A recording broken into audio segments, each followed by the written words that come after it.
নমস্কার friends, welcome to today session of NEET admission Kolkata.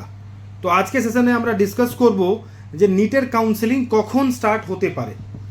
মানে অনেক কোশ্চেন্স আসছে, অনেক কল আসছে কি স্যার এবার কাউন্সেলিংয়ের কী সিচুয়েশন, সুপ্রিম কোর্টের ম্যাটার তো ডিলে হচ্ছে রোজ, তাহলে কি কাউন্সেলিং কবে স্টার্ট হবে তার উপরে একটা ভিডিও বানান। তো আমি ভেবেছি যে একটা ভিডিও এই টপিকের ওপরে একটা ডিসকাশন করা যায়। ভিডিও স্টার্ট করার আগে আপনার সবাইকে রিকোয়েস্ট করব চ্যানেলটাকে সাবস্ক্রাইব করে নিন, সো দ্যাট কোনো ভিডিও আপলোড করলে আপনার ইনস্ট্যান্টলি পাবেন। আর কাউন্সেলিংয়ের রিলেটেড কোনো কোয়েরি থাকলে আপনি এই নম্বরে কল করে জিজ্ঞেস করতে পারেন বা হোয়াটসঅ্যাপ করে জিজ্ঞেস করতে পারেন। আমাদের অফিস কলকাতায় আছে, আপনারা আমাদের অফিসেও এসে মিটিং করে সবই কিছু ডিসকাস করতে পারেন। স্টার্ট করি আজকের টপিক। দেখুন, কাউন্সেলিংয়ের ওপর কোনো স্টে এখনও অবধি কোর্ট লাগু করেনি। মানে এই যে কোর্টের কেসটা চলছে তার জন্যে যে কাউন্সেলিংটা ডিলে হবে তার কোনো মানে প্রুফ নেই যে এই কোর্ট কেসের জন্যে কাউন্সেলিংটা ডিলে হচ্ছে। কাউন্সেলিংটা বেসিক্যালি ডিলে হচ্ছে সিট ম্যাট্রিক্সের জন্যে। MARB করে একটা অর্গানাইজেশন যে ভারতে কোনো নতুন কলেজ আসলে ওকে অ্যাপ্রুভাল দেয়, সিট ম্যাট্রিক্সের সিট অ্যাপ্রুভাল দেয়, ইন্সপেকশন করে সব কিছু করে অ্যাপ্রুভাল দেয়।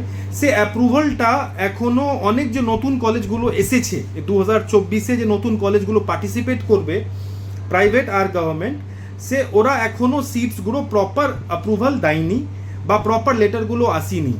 তো ওরা MCC-কে ইনফর্ম করেছিল লাস্ট উইক যে আমরা থার্ড উইক অফ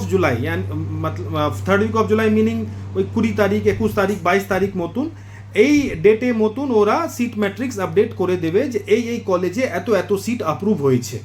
তখনই তো মেডিকেল কাউন্সেলিং কমিটি কাউন্সেলিংটা স্টার্ট করতে পারবে। তো বেসিক্যালি যে ডিলে আছে কাউন্সেলিংয়ে, ও ডিলেটা এই রিজনের জন্য আছে যে মানে এখন সিট ম্যাট্রিক্স আর অ্যাপ্রুভাল কলেজেস প্রপারলি আসেনি যে নতুন কলেজগুলো আছে, অ্যান্ড ওটা থার্ড উইক অফ জুলাইতে আসবে, তাই জন্যেই কাউন্সেলিংটা এখনও স্টার্ট হয়নি। সো এই যে কোর্ট কেস চলছে এটা চলতে থাকবে। কোর্টের যে সিচুয়েশনটা দেখছি, যে সিনারিওটা দেখছি, অত সিরিয়াসলি কোর্ট মানে এই প্রসেসটাকে নিচ্ছে না। যদি নিত তাহলে এত এক সপ্তাহ পর ডেট, আবার এক সপ্তাহ পর ডেট এরকম দিত না। তো মানে কোর্ট একদম রিল্যাক্স করে সব কিছু করছে, তার মানে রিনিট হবার চান্সটা অনেক কম।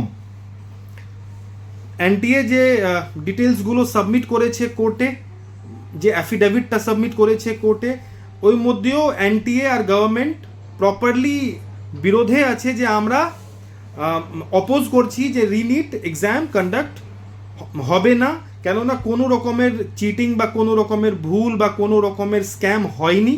তার জন্যে যে প্রুফগুলো কোর্ট চাইছে সে সবই প্রুফ NTA সাবমিট করেছে কোর্টে, অ্যান্ড ওই প্রুফগুলোকে স্টাডি করবে কোর্ট। আর নেক্সট উইকে মানে 18th of July, I hope কি 18th অফ জুলাইতে ফেসলা যে বি কোনো রেজাল্ট আসবে সেটা ওরা বলে দেবে।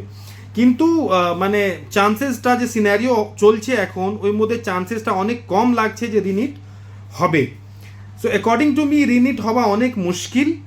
আর counselling third week of July বা fourth week of July, I mean to say 20 থেকে 25 তারিখ মধ্যে all India quota counselling start হয়ে যাবে, আর স্টেট কোটা কাউন্সেলিংও জুলাইয়ের লাস্ট উইকে বা অগস্ট ফার্স্ট উইকে স্টার্ট হয়ে যাবে। আর কোনো কোয়েরি থাকলে আপনি এই নম্বরে কল করতে পারেন বা হোয়াটসঅ্যাপ করে জানকারি নিতে পারেন, আমাদের অফিস ভিজিট করতে পারেন। আমরা রেজিস্ট্রেশন থেকে সিট অ্যালটমেন্ট রিপোর্টিং অবধি আপনাদেরকে প্রপার গাইড করব, পুরো কাউন্সেলিং করিয়ে যে আপনার র্যাঙ্কের ওপরে বেস্ট কলেজ অ্যালট হতে পারবে সেটা অ্যালট করাবো। So this is it in today's video. We'll come up with more relevant videos. Namaskar.